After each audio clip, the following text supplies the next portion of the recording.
पहले चरण के मतदान के लिए तैयारियां जारी। 17 राज्यों और 4 केंद्र शासित प्रदेशों के 102 निर्वाचन क्षेत्रों में कल डाले जाएंगे वोट। इस चरण में 1625 उम्मीदवारों की किस्मत दांव पर।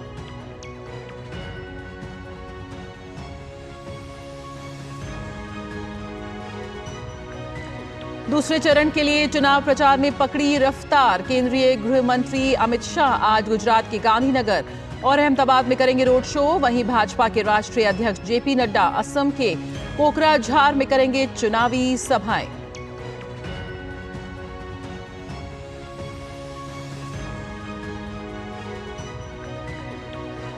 विपक्ष का भी धुआंधार चुनाव प्रचार जारी।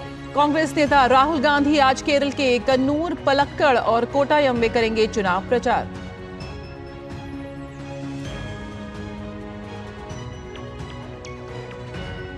लोकसभा चुनाव में चौथे चरण के लिए अधिसूचना जारी। उत्तर प्रदेश, पश्चिम बंगाल, आंध्र प्रदेश, बिहार समेत 9 राज्यों और 1 केंद्र शासित प्रदेश की 96 लोकसभा सीटों के लिए 13 मई को होगा मतदान।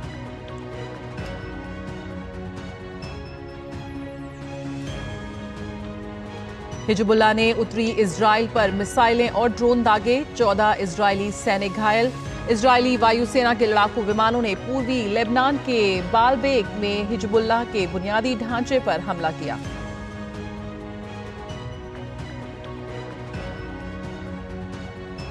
और कैंडिडेट्स शतरंज टूर्नामेंट के 11वें दौर में विदित गुजराती को हराकर नेपोम न्यायची शीर्ष पर पहुंचे। कैरुआना के 7 ड्रॉ के बाद डी गुकेश दूसरे स्थान पर।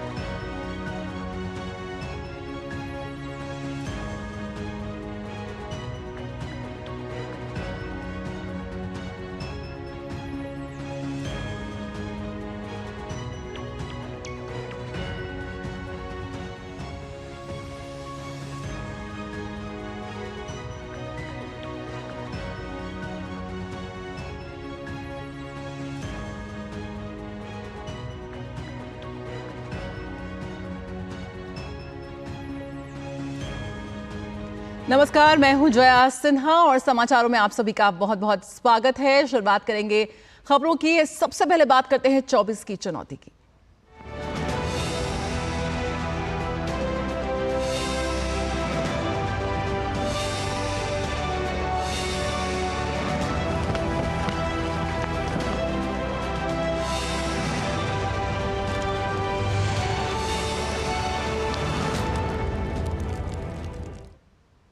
लोकसभा चुनाव के पहले चरण का प्रचार थम गया है। कल देश भर की 102 सीटों पर मतदान होगा। आइए जानते हैं कि पहले चरण में किस राज्य की कितनी सीटों पर वोट डाले जाएंगे। अरुणाचल प्रदेश की सभी 2 सीटों, अरुणाचल पश्चिम और अरुणाचल पूर्व में मतदान होगा। असम की 5 सीट, काजीरंगा, सोनितपुर, लखीमपुर, डिब्रूगढ़ और जोरहाट। बिहार की 4 सीटें, औरंगाबाद, गया, नवादा, जमुई। मध्य प्रदेश की 6 सीट, सीधी, शहडोल, जबलपुर, मंडला, बालाघाट और छिंदवाड़ा पर मतदान होगा। वहीं महाराष्ट्र की 5 सीट, रामटेक, नागपुर, भंडारा, गोंदिया, गढ़चिरौली, चंद्रपुर। मणिपुर की 2 सीट, इनर मणिपुर और आउटर मणिपुर। मेघालय की शिलांग और तुरा में भी पहले चरण का मतदान होगा। वहीं राजस्थान की 12 सीट, गंगानगर, बीकानेर, जयपुर ग्रामीण, जयपुर शहर, चुरू, झुंझुनू, सीकर, अलवर, भरतपुर, करौली, धौलपुर, दौसा और नागौर शामिल हैं। तमिलनाडु की तिरुवल्लुर, चेन्नई उत्तर, चेन्नई दक्षिण, चेन्नई सेंट्रल, श्री पेरुम्बटूर, कांचीपुरम, अराकोनम, वेल्लोर समेत 39 सीटों पर मतदान होगा। उत्तर प्रदेश की 8 सीट, सहारनपुर, कैराना, मुजफ्फरनगर, बिजनौर, नगीना, मुरादाबाद, रामपुर, पीलीभीत। वहीं उत्तराखंड की सभी 5 सीट, टिहरी, गढ़वाल, अल्मोड़ा, नैनीताल, उधम सिंह नगर, हरिद्वार। पश्चिम बंगाल की 3 कूच बिहार, अलीपुरद्वार, जलपाईगुड़ी। छत्तीसगढ़ की 1 सीट, बस्तर, जम्मू और कश्मीर की 1 सीट, उधमपुर। त्रिपुरा की 1 सीट, त्रिपुरा वेस्ट में मतदान होगा। साथ ही मिजोरम, अंडमान निकोबार, नागालैंड, पुडुचेरी, सिक्किम, लक्षद्वीप की 1-1 सीट पर वोट डाले जाएंगे।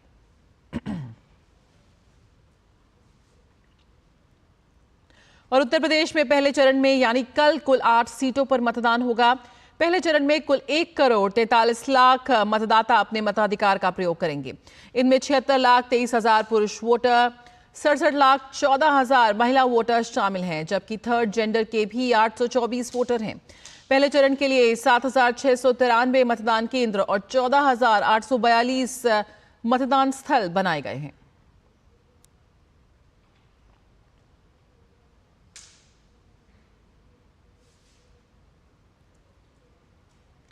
केंद्रीय गृह मंत्री और भाजपा के वरिष्ठ नेता अमित शाह आज गुजरात दौरे पर रहेंगे, जहां वो गांधीनगर और अहमदाबाद में सुबह से शाम तक ताबड़तोड़ रोड शो करेंगे।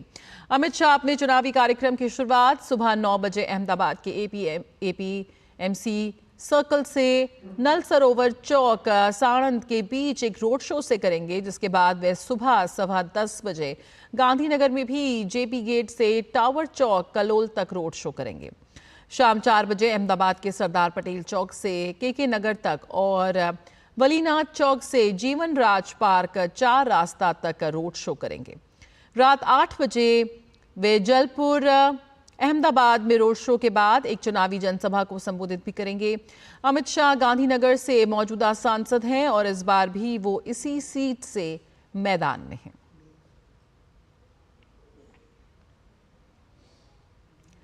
भाजपा का चुनाव अभियान जोरों शोरों से जारी है। लोकसभा चुनाव 2024 के मद्देनजर भारतीय जनता पार्टी के राष्ट्रीय अध्यक्ष जेपी नड्डा असम के कोकराझार में जनता को साधेंगे।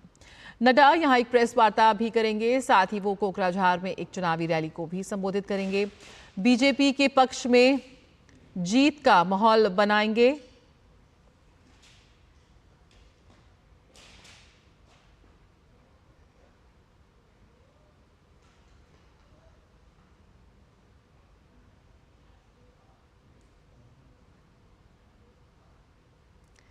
उत्तर प्रदेश के मुख्यमंत्री योगी आदित्यनाथ आज यूपी के मेरठ में चुनावी सभा को संबोधित करेंगे। सीएम योगी मेरठ से भारतीय जनता पार्टी के प्रत्याशी अरुण गोविल के समर्थन में जनता से वोट मांगेंगे। लोकसभा चुनाव के मद्देनजर सीएम योगी आदित्यनाथ का पश्चिमी उत्तर प्रदेश का ये तीसरा दौरा है। इसके अलावा योगी किठौरा विधानसभा क्षेत्र में सिसौली भी जाएंगे।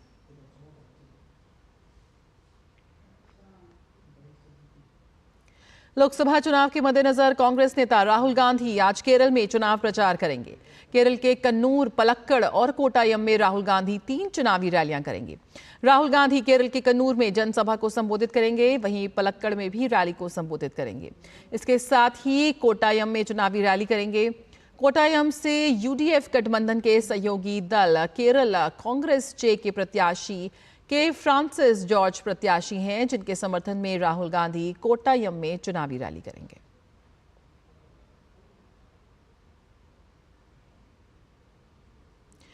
लोकसभा चुनाव के चौथे चरण के लिए आज अधिसूचना जारी हो गई है। इस चरण में 9 राज्यों और एक केंद्र शासित प्रदेश में 96 सीटों पर 13 मई को मतदान होगा। चौथे चरण में आंध्र प्रदेश की सभी 25 सीटों, तेलंगाना की सभी 17 सीटों, उत्तर प्रदेश की 13 सीटों, महाराष्ट्र की 11 सीट, मध्य प्रदेश और पश्चिम बंगाल की 8-8 सीट, बिहार की 5 सीट, झारखंड और उड़ीसा की 4-4 सीट और जम्मू कश्मीर में 1 सीट पर मतदान होगा। वहीं तीसरे चरण के लिए नामांकन भरने का काम कल समाप्त हो जाएगा। इस चरण में 10 राज्यों और 2 केंद्र शासित प्रदेशों की 94 सीटों के लिए 7 मई को वोट डाले जाएंगे।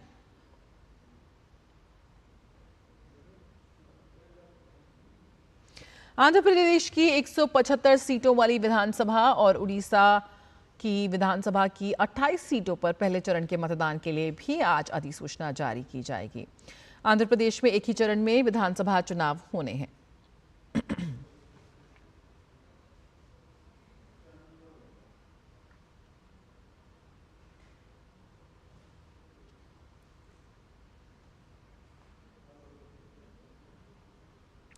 और अगर हॉट सीट की बात करें तो पश्चिमी उत्तर प्रदेश के बागपत लोकसभा सीट का जिक्र करते हैं।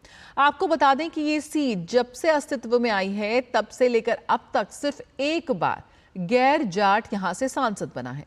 पिछले 57 साल के इतिहास में बागपत लोकसभा सीट पर जाट समुदाय और खासकर पूर्व प्रधानमंत्री चौधरी चरण सिंह के परिवार का दबदबा रहा है। बागपत से इस परिवार के सदस्य 9 बार सांसद चुने गए हैं। हालांकि बीते 10 साल में इस सीट पर बीजेपी का कब्जा है। चलिए आपको बताते हैं कि इस बार बागपत लोकसभा सीट पर मुकाबला कितना दिलचस्प होने वाला है और क्या है इस सीट का इतिहास।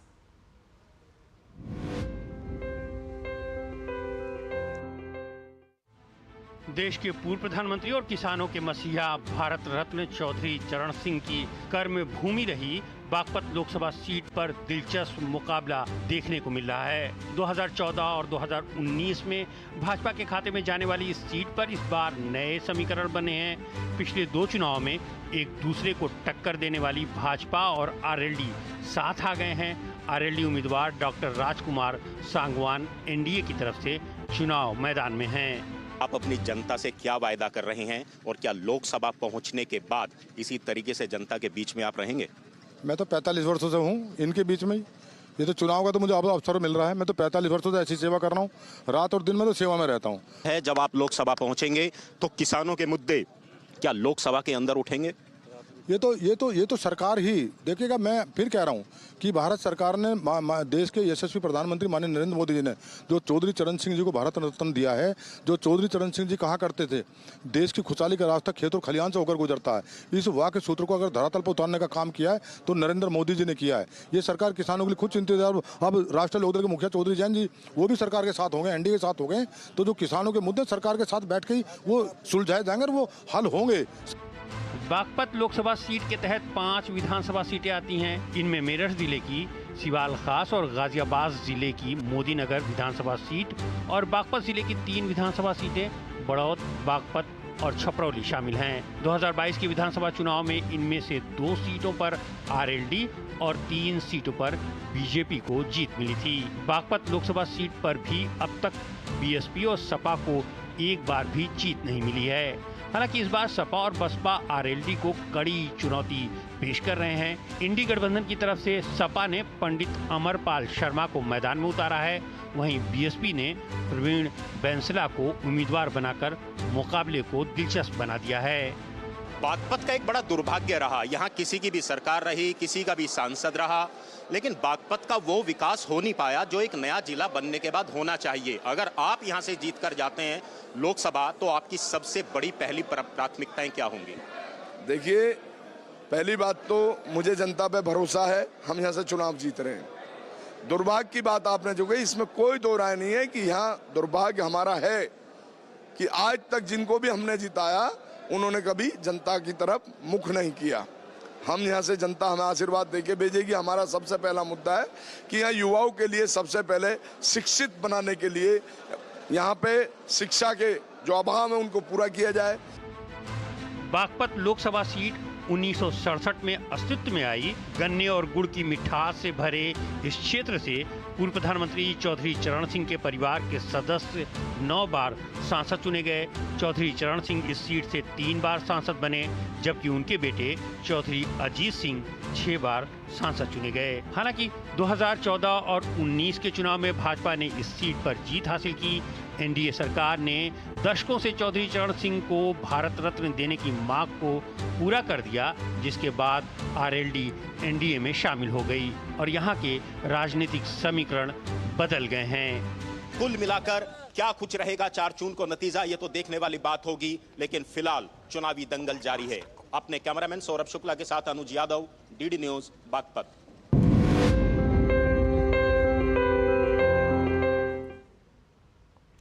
लोकसभा चुनाव को लेकर प्रचार तेज हो गया है। ऐसे में प्रचार सामग्री उपलब्ध कराने वाले बाजार भी तैयार दिखाई दे रहे हैं।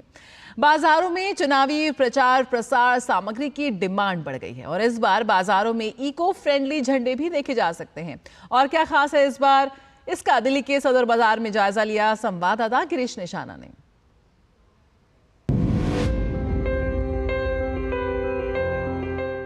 लोकसभा चुनाव को लेकर बाजारों में झंडे, बैनर, पोस्टरों की मांग बढ़ गई है। इस समय हम मौजूद हैं दिल्ली के सदर बाजार, जहां पर थोक का काम होता है। यहाँ झंडे, पोस्टर, बैनर, तमाम चीज़ें यहाँ मिलती हैं। जितने भी राजनीतिक दल हैं वो यहाँ पर पहुँचते हैं। हमारे साथ गुलशन खुराना जी मौजूद हैं जो थोक व्यापारी हैं सदर बाजार में। सर, इस बार किस तरह की मांग बढ़ी हुई है? इस दफ़ा मांग तो अधिक ही हो गई है। पिछली बारी दफ़ा की पार्टियां कई बन गई हैं, तो हर पार्टी को मटेरियल चाहिए। जैसे जैसे जिनसे इलेक्शन की डेटें आती जाती हैं वैसे वैसे मांग बढ़ती जा रही है। झंडे, पटके, टोपी, बिल्ले बच्चों के लिए। सर, प्रचार की कौन कौन सी सामग्रियां आपके यहाँ पर उपलब्ध रहती हैं और किन चीज़ों की ज़्यादा डिमांड रहती है? मेरे यहाँ प्रचार की सामग्री बच्चों की बिल्ले से लेके, टोपी से लेके, बांधने वाले पेपर की लड़ियाँ, झंडे वगैरह सब रहते हैं प्रचार के अवेलेबल। बाकी ऑर्डर पे भी हम लोग तैयार कर देते हैं 2 दिन में माल। ईमानदारी से बताइएगा कि किस पार्टी के ज़्यादा झंडे, पोस्टर, बैनर की मांग है इस बार? ये तो सर खुद ही सोचने वाली बात है कि पूरे हिंदुस्तान के अंदर अब बीजेपी है तो बीजेपी की ही डिमांड बढ़ेगी। जब कांग्रेस की तो कांग्रेस की डिमांड बढ़ती थी, तो 60% डिमांड बीजेपी की है, बाकी अलग अलग स्टेट से 60% उन पार्टियों की आती है। सर, कहा जा रहा है कि इस बार कुछ इको फ्रेंडली झंडे, पोस्टर, बैनर भी बनाए गए। इको फ्रेंडली इस दफ़ा बहुत बढ़िया आइटम निकली है। इसकी खासियत ये है कि ये पर्यावरण को नुकसान नहीं देते। एक तो ये फ्लैग की कीमत बहुत कम निकाली गई है, 8 रुपये फ्लैग, वरना दूसरा फ्लैग लेते हैं 10 रुपये का, उसमें डंडा लगाते हैं 5 रुपये का, बांधने वाली लेबर 5 रुपये से लेकर 10 रुपये मांगती है। इसमें एक फ्लैग के अंदर 10-10 झंडे बंधे हुए हैं, तो वो एक साइड से लिया दूसरे साइड में, और ये 1 महीने से 1.5 महीने के अंदर 40 के ऊपर के टेम्परेचर में अपने आप पल्प हो गए चूरा हो जाते हैं। आपको कैसा लग रहा है अब, क्योंकि प्रचार प्रसार की सामग्रियां ज़्यादा पसंद की जा रही हैं? जैसे जैसे चुनाव आ रहा है वैसे वैसे काम बन रहा है। एक तो रोज़गार हम लोगों को मिला, हमारे साथ लाखों बंदों को और रोज़गार मिल जाता है इसके अंदर, क्योंकि मैं हूँ, मेरे साथ कम से कम 50 फैक्ट्री जुड़ी हुई हैं। 50 फैक्ट्री के अंदर, हर फैक्ट्री के अंदर 50-40 आदमी, 5000 जुड़ गए, एजेंट जुड़ गए, तो लाखों आदमी इस तरह पूरे हिंदुस्तान में जुड़े गए वहाँ। तो कहीं ना कहीं चुनाव प्रचार सामग्रियों को लेकर काफ़ी लोगों को रोजगार भी मिल रहा है, और सदर बाजार के थोक विक्रेता इसलिए उत्साहित हैं क्योंकि इनको एक अच्छा ऑर्डर भी मिल रहा है। भले ही राजनीतिक दल मैदान में अलग अलग हों, लेकिन इन दुकानों पर तमाम राजनीतिक दलों के झंडे, पोस्टर, बैनर एक साथ देखे जा सकते हैं। कैमरामैन शारदा रंजन के साथ गिरीश निशाना, DD न्यूज, दिल्ली।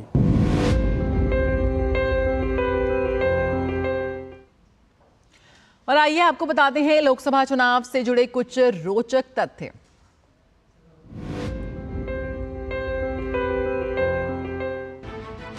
अठारहवीं लोकसभा के चुनावों की तैयारी पूरे देश भर में जोरों पर है, जिसके तहत देश भर में 7 चरणों में मतदान होना है। अगर लोकसभा चुनावों से जुड़े कुछ रोचक तथ्यों की बात करें तो चुनाव का नाम आते ही दिमाग में आता है कि 18 साल की आयु पूरी करते ही मतदान का अधिकार मिल जाएगा। लेकिन ये अधिकार हमेशा से इस तरह से नहीं मिलता था। पहले देश में लोकसभा तथा विधानसभा चुनाव में वोट डालने की उम्र 21 वर्ष थी।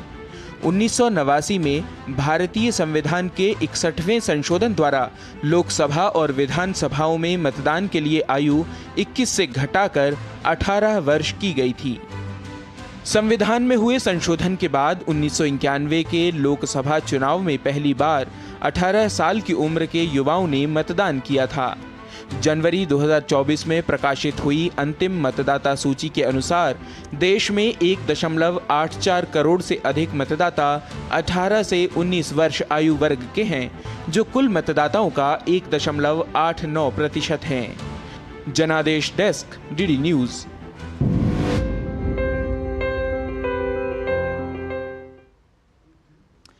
और 24 की चुनौती में फिलहाल इतना ही।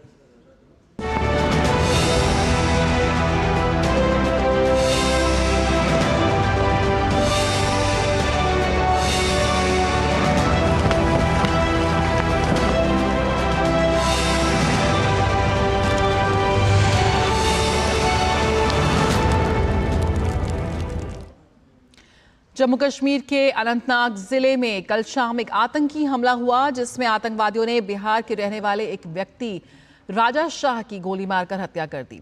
जम्मू कश्मीर के उपराज्यपाल मनोज सिन्हा ने आतंकी हमले की निंदा की है। सुरक्षा बलों ने इलाके की घेराबंदी की है। सुरक्षा बल तलाशी अभियान चला रहे हैं।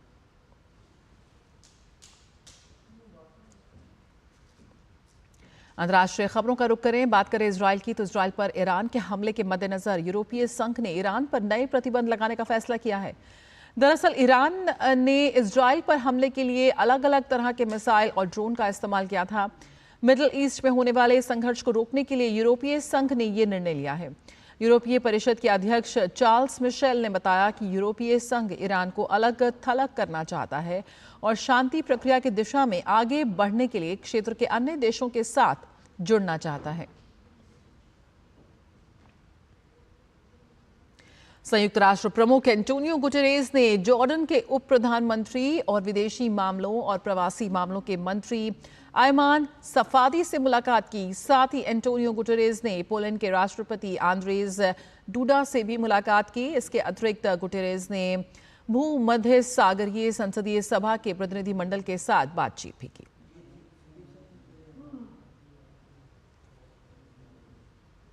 क्रोएशिया की सत्तारूढ़ कंजर्वेटिव पार्टी एक बार फिर सत्ता में वापसी करने जा रही है।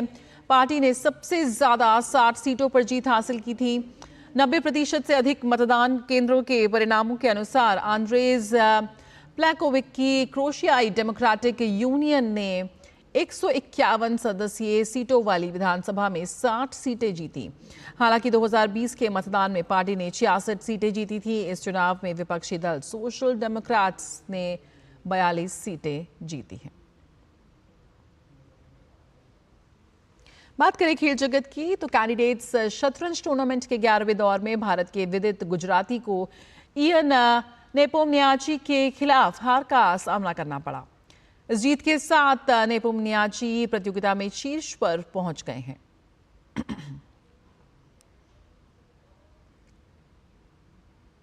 भारत के डी गुकेश ने दुनिया के नंबर 2 शतरंज खिलाड़ी फैबियानो कैरुआना के साथ ड्रॉ खेला। इस ड्रॉ के साथ अब गुकेश दूसरे स्थान पर हैं।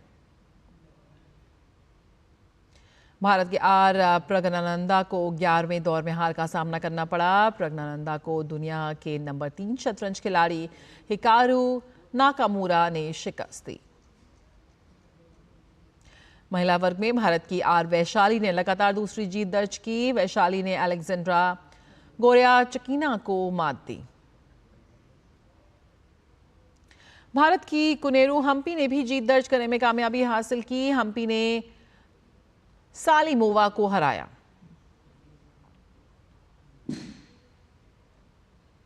बात करें आईपीएल की तो इंडियन प्रीमियर लीग में आज होने वाले मैच में मुंबई इंडियंस और पंजाब किंग्स आमने सामने होंगे। दोनों ही टीमों को अपने पिछले मैच में हार का सामना करना पड़ा था। मुंबई को अपने पिछले मैच में चेन्नई सुपर किंग्स के खिलाफ हार मिली थी। वहीं पंजाब किंग्स को राजस्थान रॉयल्स के खिलाफ हार का सामना करना पड़ा था। अंक तालिका में पंजाब किंग्स 8वें और मुंबई इंडियंस 9वें स्थान पर हैं।